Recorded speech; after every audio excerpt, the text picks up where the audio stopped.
Doutor, por favor, pela defesa. Pois não. Cristiano Zanin Martins, pela defesa de Luiz Inácio Lula da Silva. Boa tarde, senhor Carlos. Boa tarde. Senhor Carlos, o senhor aqui figura como acusado nesses autos e acredito que tenha lido a denúncia feita pelo Ministério Público. Ou tomou conhecimento? Tomei conhecimento. Certo. O senhor, não sei se recorda, mas na denúncia o Ministério Público faz referência a 4 contratos que foram firmados entre a Petrobras e o grupo Odebrecht. Sim. Eu vou dizer ao senhor quais são. Consórcio Reneste Coneste. Consórcio Reneste Coneste UDAS. Consórcio Comperge. Consórcio TUC. Eu pergunto ao senhor, o senhor participou da celebração desses contratos em qualquer das fases, seja licitação, contratação ou execução? Não, doutor, porque esses contratos não ficavam no âmbito do meu negócio. Esses contratos ficavam no âmbito da Odebrecht, obras industriais, não me recordo o nome exato, mas a minha área era obras e infraestrutura. Qualquer obra que dissesse respeito à Petrobras não era da minha seara. Não passava pelo senhor? Não. Absolutamente nada? Nada. Nem se tivesse fazer uma guarita em frente à Petrobras, vinha para mim. Certo. Tampouco a gestão dos valores decorrentes desses contratos? Não, menos.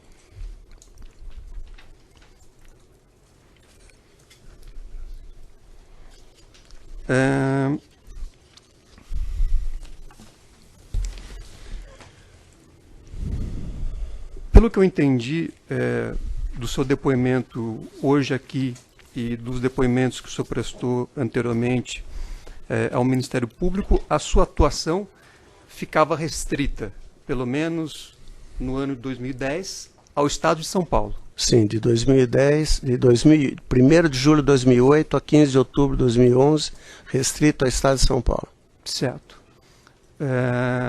Então, nada, para reforçar, relativo à Petrobras, era da sua função.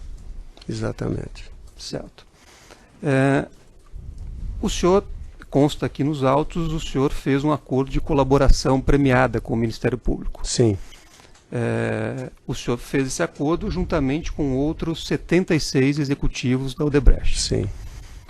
O senhor pode dizer como é que foi a decisão de ir conjuntamente para fazer esse acordo? O senhor foi procurado? O senhor teve a iniciativa de procurar outros executivos? Como é que se deu essa situação?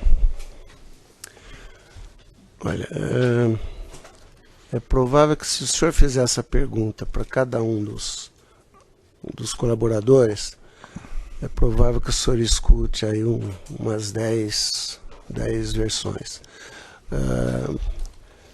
No princípio de 2016,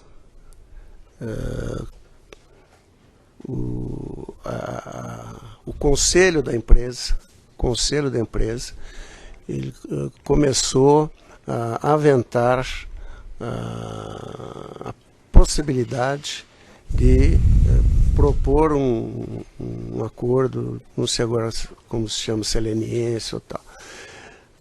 Agora, antes disso, era uma discussão intensa internamente, entre nós todos, que estávamos vendo de que não estava legal.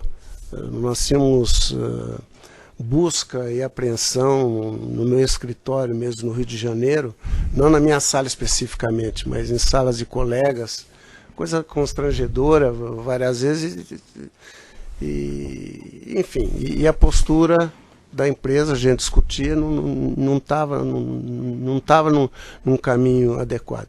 Além do que, nós mesmos, cada um de nós, e depende aí um pouco da formação, do berço, do pensamento até religioso, começa a refletir sobre uma necessidade de se revisitar, né, internamente, para poder virar a página, né? Não sei se cabe comentar, mas eu sou católico, apostólico, praticante, e não existe perdão se você não souber pedi-lo e assumir as suas culpas. E eu começava a pensar muito nisso quando veio de encontro. Quase que eu estava sozinho, indo lá e batendo na porta do Ministério Público, falei, olha, eu quero conversar, né? Mas não, graças a Deus, antes disso, não me lembro o mês que foi, o doutor Emílio chamou os principais executivos da empresa e informou a percepção que ele tinha da situação e o caminho que ele imaginava que precisava ser tomado para a empresa poder sobreviver, porque não ia sobreviver. E daí que fomos todos provocados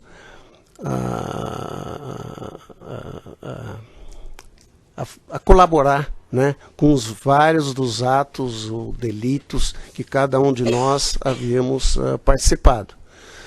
Foi quando agosto ou setembro de 2016 que eu conheci o Drauzes, uma maior surpresa, um susto, né, que imagina existisse um negócio daquele. E o fato é que preparei as minhas colaborações, que eu achava que eu podia colaborar, e basicamente foi assim, até que em dezembro eu assinei a minha colaboração, junto com os demais 76. Eu diria que, talvez respondendo de uma maneira bem objetiva e pragmática, eu não fui obrigado a nada, eu fui talvez provocado, e uma provocação que veio de encontro a um sentimento íntimo que eu tinha. Certo. E nessas discussões, nessas conversas que o senhor manteve, o senhor fez referência a um interlocutor específico, o Dr. Emílio Debrecht. Era discutido também a questão de remuneração, indenização a executivos? Não foi discutido nessas reuniões. Essa foi uma discussão que nós tivemos num estágio mais avançado, porque no final das contas, depois com a colaboração, cada um de nós, proporcionalmente aí o que foi definido, eu, pelo menos, tive uma perda patrimonial expressiva, e além disso, tive danos morais, porque não foi nada fácil ver eu aparecendo ali no Jornal Nacional e o nome pronunciado direitinho.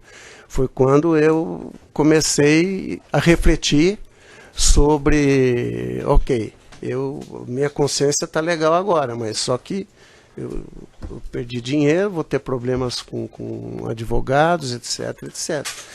Daí eu fiz um acordo com a empresa e tive negociado uma indenização com a contrapartida de que eu não movesse uma ação contra a empresa. Certo. Qualquer que fosse o resultado. E esse acordo foi antes ou depois do senhor assinar a sua colaboração com o Ministério Público? Foi bem depois. Porque até então, na colaboração, não estava definido todos os detalhes que seriam imputados, o que seria imputado a mim. Certo. E, por força desse acordo, o senhor recebeu valores após a sua colaboração e continua a receber? Continuo recebendo porque a empresa não tinha condição de me pagar o que nós acordamos. Então, foi combinado e para a empresa ter fôlego, ter fluxo financeiro para poder indenizar. Então, neste momento, o senhor continua recebendo valores? Continuo recebendo o valor que eu negociei lá atrás. E são valores importantes para o senhor, pelo que eu entendi? São valores.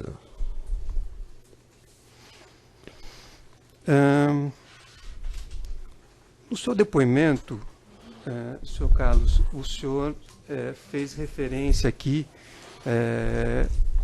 a contato com o senhor Ubiraci, correto? Sim.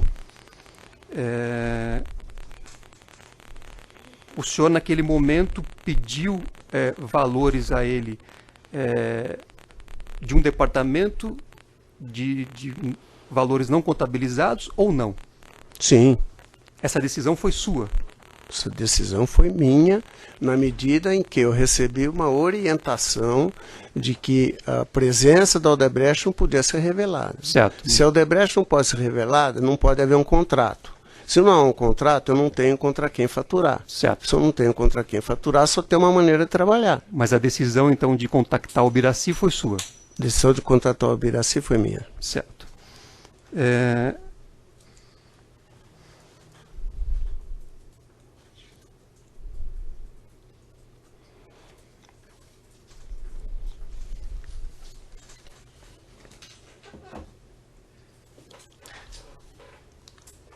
Pelo que o senhor relatou durante as perguntas da meritíssima juíza do Ministério Público, o senhor disse que só conheceu o sistema MyWebDay e Droses atualmente, é isso? Eu vim a conhecer por ocasião que eu precisava arrumar provas de corroboração. Isso foi em setembro de 2016 que eu tomei conhecimento. Certo. E o senhor acessou diretamente esses supostos sistemas ou terceiros acessaram para o senhor? Não, esse sistema foi disponibilizado em uma sala fechada, com acessos controlados, parecia um bunker, né? E esse acesso tinha que ser feito através de advogados e por advogados. Certo. Eu pessoalmente, eu não podia chegar lá e falar, me empresta isso aí, me grava um pendrive. Nunca. Então eu posso concluir que o senhor não teve acesso à suposta cópia ou ao suposto sistema, seja o MyWebDay, seja o Droses. Não. O senhor pessoalmente não teve?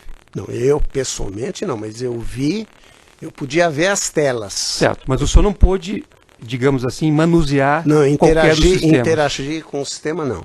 Certo.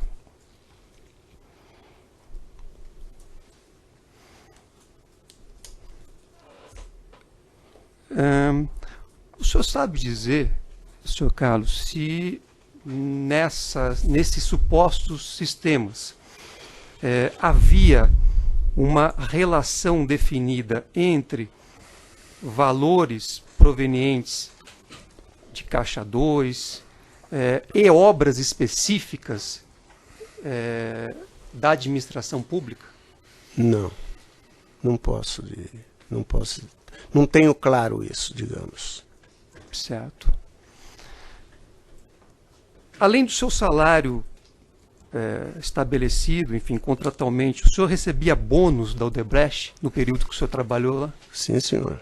E esses valores eram pagos para o senhor pela contabilidade oficial da empresa ou por uns Caixa 2? Sempre pela contabilidade oficial, mesmo quando eu trabalhei no exterior.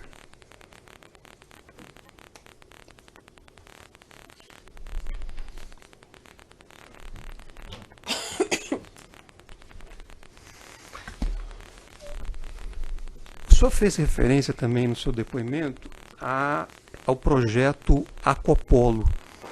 É correto dizer que esse projeto era ligado à Sabesp, uma empresa do estado de São Paulo? Colocar dessa maneira, sim, mas eu diria que se tem que qualificar melhor. Esse era um projeto pioneiro no Brasil, que tinha por objetivo tomar o que saía de uma estação de tratamento de esgoto e montar uma estação ao lado para promover um tratamento terciário e ter água limpa, água potável. Certo. E, mas desculpe me interromper, senhor. o que me importa aqui é só o contratante da administração pública. Quer dizer, quem figurava, o ente da administração pública que figurava nesse consórcio, nessa contratação, era a Sabesp. Não. Era o governo do Estado de São Paulo. Não. Eram 2 sócios, o Aquapolo, tenho de lembrança, tinha acho que era uma EPC, uma empresa de propósito específico, que tinham 2 sócios. O Odebrecht Ambiental, que era o sócio controlador, e a Sabesp. Certo. Então, a Sabesp, ela era a entidade, digamos assim, da administração pública que figurava nessa contratação. Sim. Não era a Petrobras. Não, não era a Petrobras.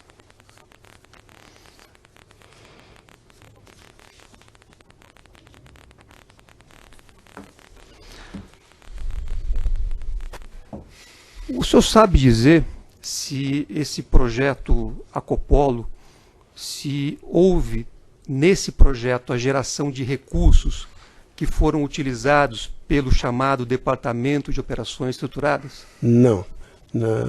Eu diria ao senhor que até onde eu tinha um conhecimento, e essa sempre foi a minha prática, era proibido em obras Odebrecht promover a geração de caixa 2.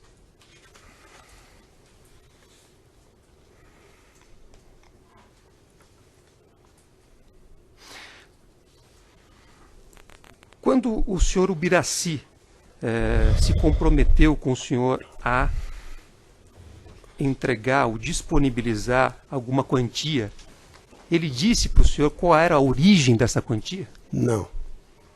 Não me disse. Então ele não fez nenhuma relação com Petrobras? Não.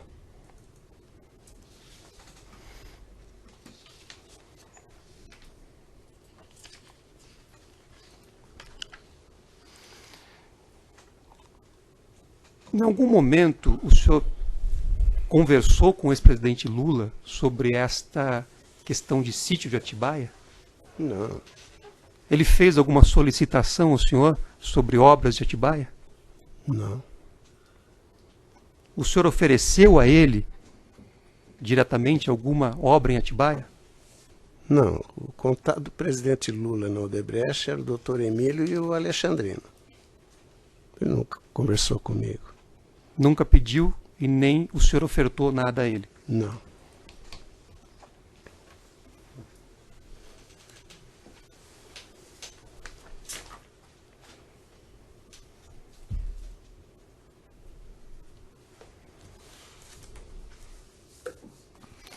Sem mais perguntas, senhora. Tá. As outras defesas, doutora? Então, doutor, o senhor chega... tem um advogado, daí eu já passo o microfone para o senhor. O senhor consegue aqui? Tá.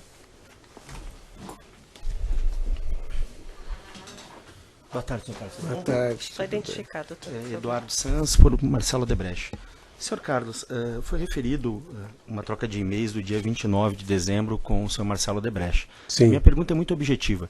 Antes disso, o senhor teve alguma outra conversa com o senhor Marcelo Odebrecht sobre esse assunto específico? Não. Muito obrigado, excelência. Mais Tá. Doutor, consegue... Obrigada.